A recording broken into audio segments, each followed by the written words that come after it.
Okay. Well, let's start with the introduction. Tell us what your name is, what you do for work, and where you're from. My name is Lisa Wichmann.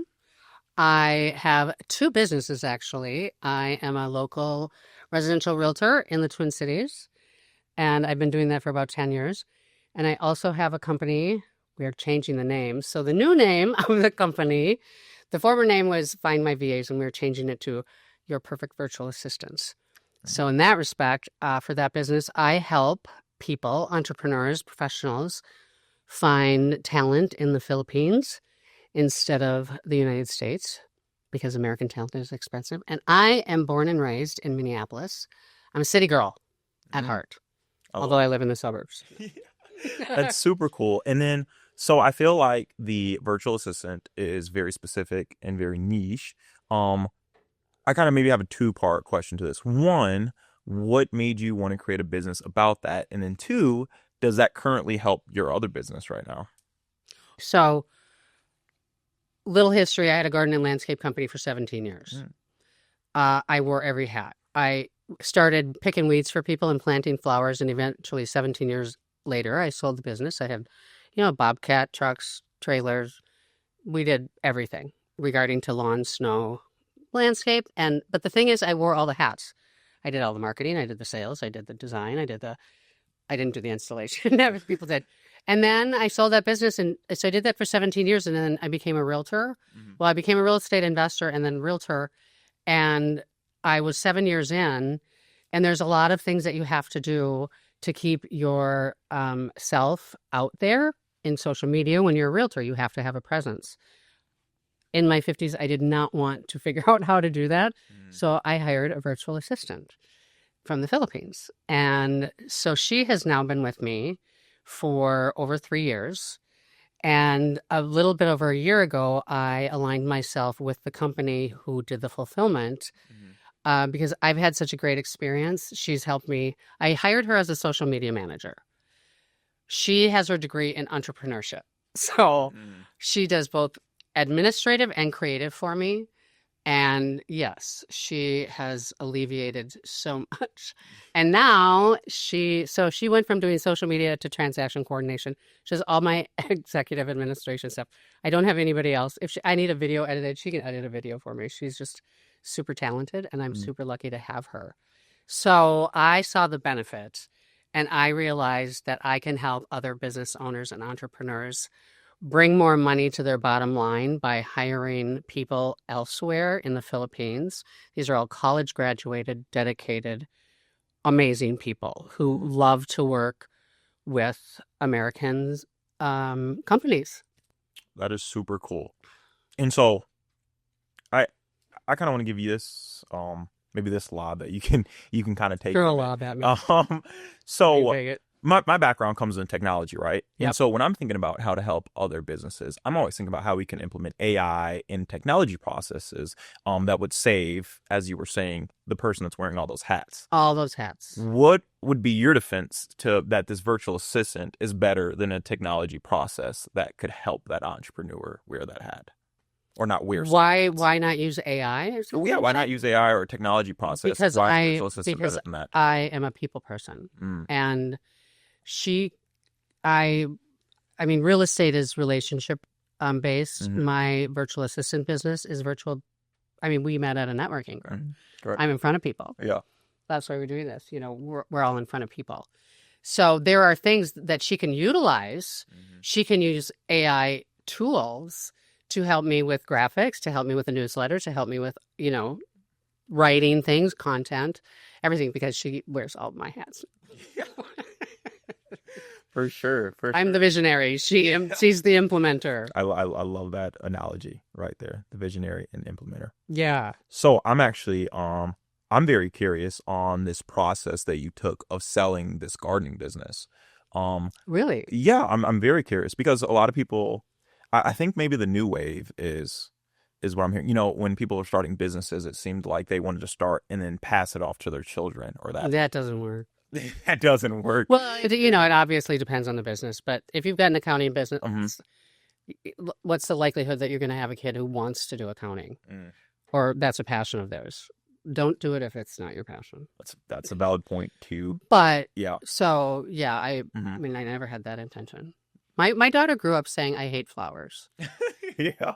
Yeah, no, I hate flowers. I hate flowers because she had to carry flowers. Yeah. And she had to deal with, there were flowers all over my house. The irony in that Yeah, stuff, so- like girls love And now flowers, right? I helped her plant her first herb garden a couple years ago. Yeah.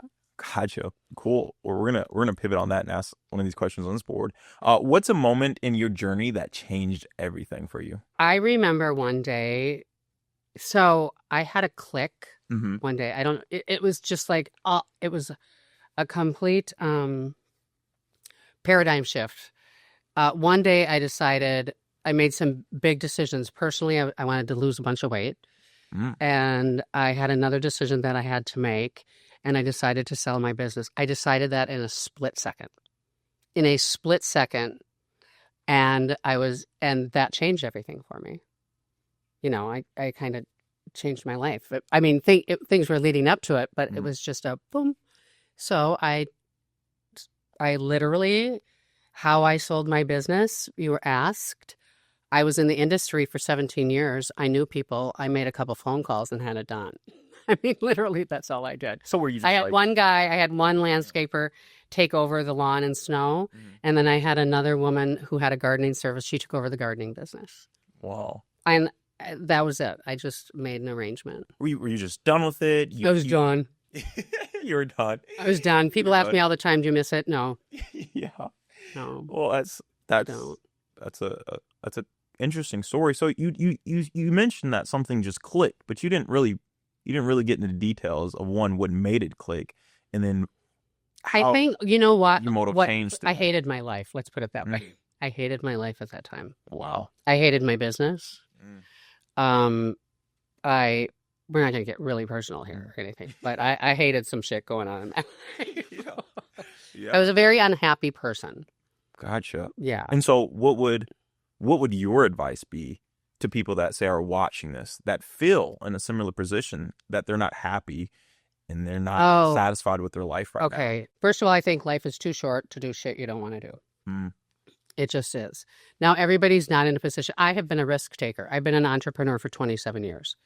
Not everybody is in a position where they might be able to quit their job or move on to something that they want to do, or they don't even know how.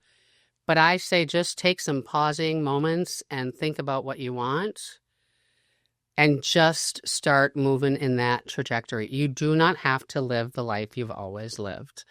I have that saying, I can't remember who, I can't remember the exact words of the quote, but think about what you want. I believe in daydreaming. Sit down, think about it. What do you want? And if you're stuck, there are resources out there. I mean, I belong to a women's group called Ready, Set, Pivot, and they help women who are thinking about transition. It's a women's, it's not for men. But I'm sure there are, other groups that help people transition. So just do it. Just do it. Do it. I think that's Nike, right? Yes, that's Nike. Nike just Yeah. do it. Interesting. What's something you wish more people understood? Well, we could go in so many different directions about this. Should we stick with business? Yeah. What do I wish people understood? I wish people would understand that people are just the same. It does not matter anything. It doesn't matter. A lot of people, I mean, I remember being afraid of people with money. I grew up with a money mindset that rich people were bad, but it's bullshit. And I learned that from I was a waitress for 15 years, so I worked with every walks of life, from fine dining to dive bars. Everybody is the same. Everybody has feelings, problems, this, that, the other thing. Now, there are those who are pompous. You just choose not to deal with them. And diversity, right? I believe in diversity. Everybody is the same. We just look different and like different things and believe in different things. But it doesn't matter. So always just be yourself. Be yourself. I like that, for sure. Yeah. And other people respect that, and just don't be afraid of people. And it's hard when you're young. I remember my gardening business. So I started that business when I was 35 years old. And I remember my first client was $20 an hour. I said, oh, I'm not making enough money. So my next client, I said $25. And then I went into an area in Golden Valley that I really liked. And I knew I was meeting an attorney. And I was like, I need more money. I need more money. And I was so nervous. Mm-hmm. And I raised it to $30 an hour. He was a 17-year client of mine. Wow. I mean, we had a relationship. Mm-hmm. And, and I was intimidated as hell in the beginning. But For just sure. not regular people. Regular sure. people. So you highlighted earlier about these different networking groups that you're involved in, how that has accelerated your career path and your journey in entrepreneurship.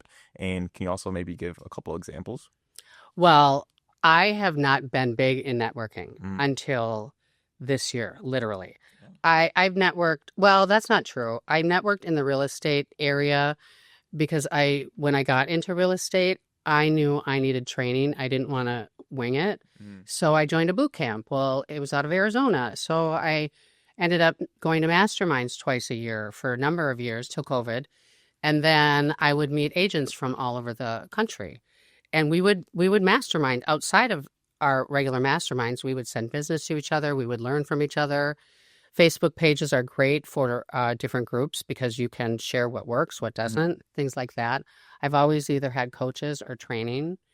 But for real estate, I never did anything like the BNI or any of those weekly groups until this year when I started really working on my virtual assistant business.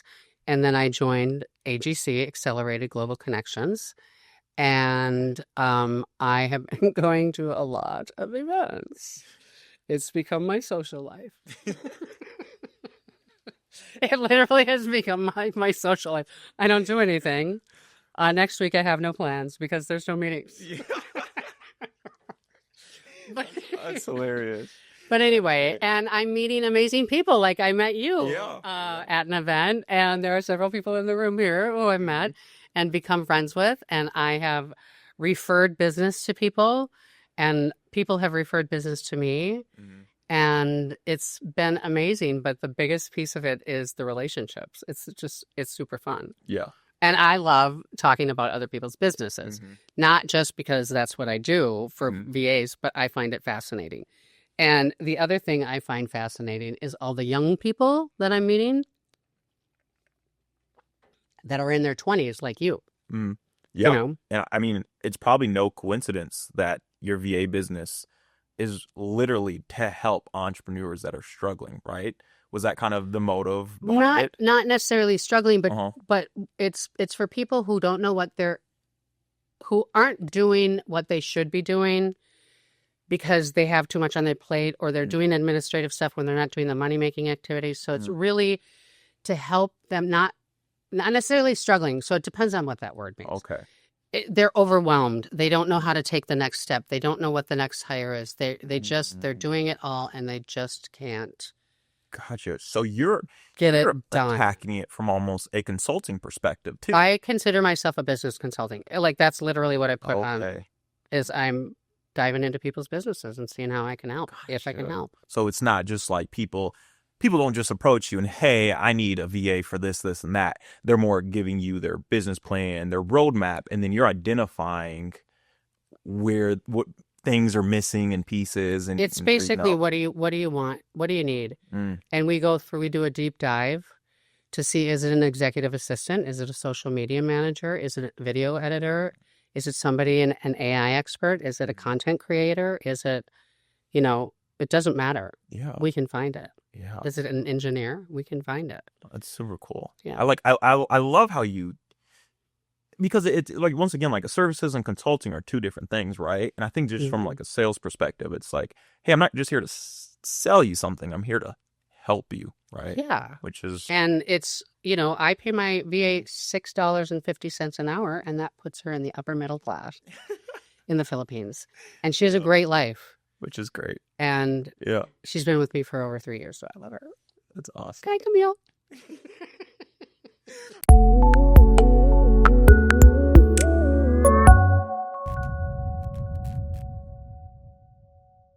Hey, it's Will with the podcast crew team. Spotlight is a vidcast shot at the Podcast Crew Studios in Minneapolis. We would love for you to be our guest. Email us at the email address on your screen below to get a copy of the upcoming schedule. It's free, it's easy, and it's a great way to try out a podcast or a vidcast with our pro team. We do an in-person, in-studio version if you're in the Twin Cities area, and also an online version if you're somewhere else. We'd love to have you, hear your story, and help you start your podcast journey. Thanks. Get in touch today.